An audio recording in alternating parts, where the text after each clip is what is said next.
కాసేపట్లో సీబీఐ ముందు హాజరు కానున్నారు టీవీకే అధినేత విజయ్.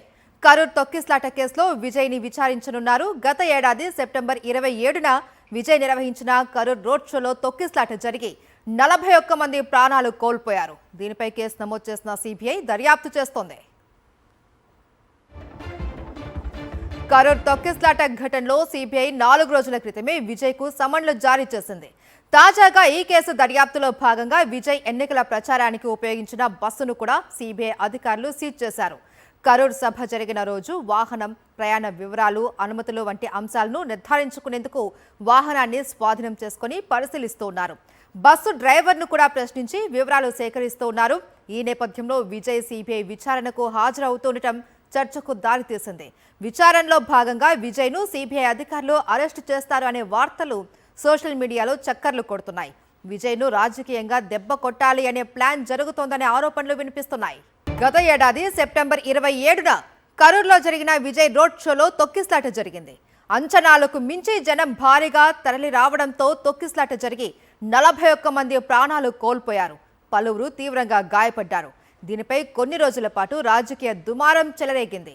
ఇదే సమయంలో రంగంలోకి దిగిన సీబీఐ ఈ ఘటనపై దర్యాప్తు చేస్తోంది. ఇప్పటికే ఈ ఘటనలో పలువురిని అరెస్టు చేశారు సీబీఐ అధికారులు. ఇప్పుడు విజయ్ విచారణకు హాజరు కానున్నారు. దీంతో మరోసారి ఉత్కంఠ నెలకొంది. ఇదే అంశానికి సంబంధించి మరింత సమాచారం మా ప్రతినిధి వెంకటేష్ అందిస్తారు. ఢిల్లీ నుంచి వెంకటేష్. కరూర్ తొక్కిసలాట ఘటనపై సీబీఐ దర్యాప్తును ముమ్మరం చేసింది. దర్యాప్తులో భాగంగా టీవీకే అధినేత, సినిమా హీరో విజయ్ ఈ రోజు దర్యాప్తుకు హాజరు కావాలని ఆదేశించారు. సో ఆ నేపథ్యంలో ఆయన ఢిల్లీ ఎయిర్పోర్ట్ కు చేరుకున్నారు. ఎయిర్పోర్ట్ నుంచి ఆయన సీబీఐ కార్యాలయానికి వెళ్లేటువంటి ప్రయాణంలో ఉన్నారు. సో మరి కాసేపట్లోనే ఆయన సీబీఐ అధికారుల ముందు హాజరు కాబోతున్నారు. సో మొత్తం ఈ తొక్కిసలాట ఘటనలో దాదాపు 41 మంది చనిపోయారు, 60 మందికి పైగా గాయపడ్డారు. సో ఈ ఘటనకు దారితీసినటువంటి కారణాలు, అలాగే ఇది కుట్రపూరితంగా జరిగిందనేటువంటి ఒక ఆరోపణలు కూడా వస్తున్నాయి. సో ఈ నేపథ్యంలో ఈ మొత్తం ఘటనపైన సీబీఐ దర్యాప్తు జరపాలని సుప్రీంకోర్టు ఆదేశించింది. సో ఆ నేపథ్యంలోనే సీబీఐ ఈ రోజు విజయ్ ని ఢిల్లీకి రావాలని సమ్మన్ చేసింది. సో ఈ సమ్మన్స్ నేపథ్యంలో దర్యాప్తు అధికారుల ముందు కాసేపట్లో విజయ్ హాజరు కాబోతున్నారు. సో ఏ అంశాలపై సీబీఐ అధికారులు అడగబోతున్నారనే దానిపై కాస్త ఉత్కంఠ నెలకొంది. ప్రధానంగా ఈ సభాస్థలికి రావాల్సినటువంటి సమయం కంటే దాదాపు 7 గంటలు ఆలస్యంగా విజయ్ సభాస్థలికి చేరుకున్నారు.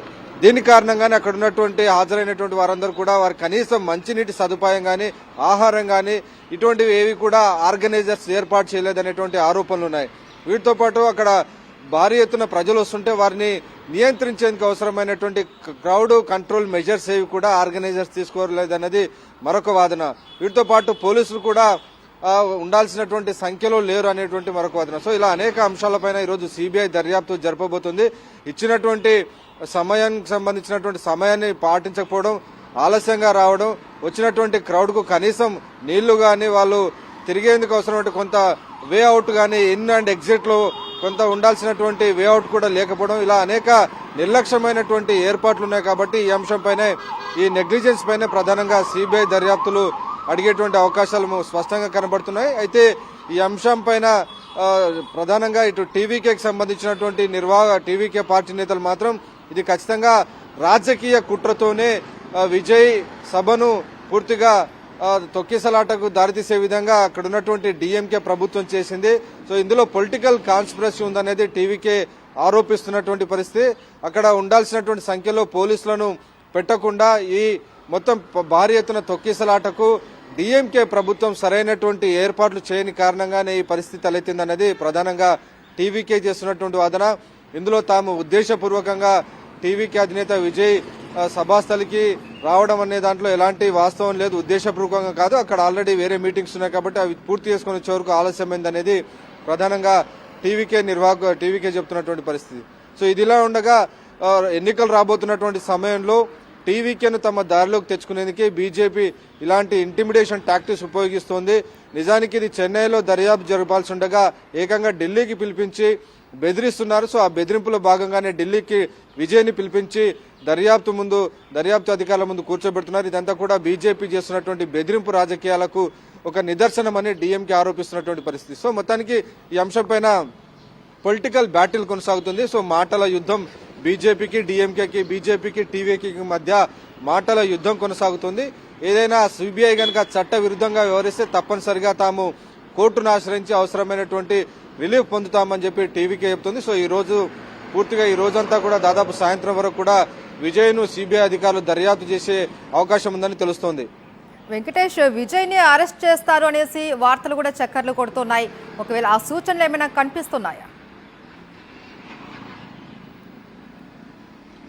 టీవీకే అధినేత విజయ్ను ఈ కేసులో అరెస్ట్ చేశారనేటువంటి వాదన అయితే బయటికి వినిపిస్తుంది. కానీ ప్రస్తుతం అయితే ఆయనను సాక్షిగానే ఈ కేసులో పిలిపించారు. సో సాక్షిగా ఆయన హాజరై ఆయనకు తెలిసినటువంటి వివరాలన్నీ కూడా సిబిఐ అధికారులకు తెలియజేయాల్సి ఉంటుంది. సో ఇప్పటికిప్పుడు ఆయనను అరెస్ట్ చేసేటువంటి నిజానికి అరెస్ట్ చేయాలంటే ఖచ్చితంగా దానికి సంబంధించినటువంటి ప్రాథమిక ఆధారాలు ఉండాలి, ప్రైమా ఫేసి ఎవిడెన్స్ ఉండాలి. సో ఆ ఆధారాలు ఉన్నాయా లేదన్నది మనం చూడాల్సి ఉంది. సో సిబిఐ ఖచ్చితంగా ఈ అంశానికి సంబంధించి దృష్టి పెట్టేటువంటి అవకాశం ఉంది. సో ఎన్నికల సమయం కాబట్టి ఎన్నికల సమయంలో విజయ్ని అరెస్ట్ చేసేటువంటి సాహసానికి సిబిఐ పాల్పడుతుందా? ఒకవేళ విజయ్ కనుక అరెస్ట్ అయితే దాని యొక్క రామిఫికేషన్, దాని యొక్క పరిణామాలు చాలా భారీ ఎత్తున తమిళనాడు రాజకీయాలపైన పడేటువంటి అవకాశం ఉంది. కానీ ఖచ్చితంగా సుప్రీంకోర్టు దీనిపైన ఆదేశాలు ఇచ్చింది కాబట్టి సుప్రీంకోర్టు ఇచ్చినటువంటి ఆదేశాలకు అనుగుణంగా సిబిఐ అధికారులు ఈరోజు ఢిల్లీకి పిలిపించి ఆయనను విచారణ చేస్తున్నారు. సో అరెస్టు చేస్తారో అనేటువంటి విషయంలో మాత్రం ఇంత క్లారిటీ లేదు. ఖచ్చితంగా ఈ కేసులో అరెస్టు ఉండకపోవచ్చు అనిపిస్తుంది. కానీ బయట మాత్రం ప్రచారం జరుగుతోంది. కేవలం ఈరోజు ఆయనను సాక్షిగానే మాత్రమే హాజరు కావాలని ఆయనను పిలిపించారు. కాబట్టి ఇన్వెస్టిగేషన్ జరుగుతున్నటువంటి సమయంలో ఏమైనా కొత్త డెవలప్మెంట్స్, ఈయన ఉద్దేశపూర్వకంగా దీనికి పాల్పడ్డారా, ఇటువంటి ఎవిడెన్స్ కనుక లభిస్తే దానికి అనుగుణంగా సిబిఐ నిర్ణయం తీసుకునేటువంటి అవకాశం ఉంది. కానీ ఇప్పటికిప్పుడు అరెస్ట్ చేసే అవకాశం అయితే లేదు. Right, thank you Venkatesh.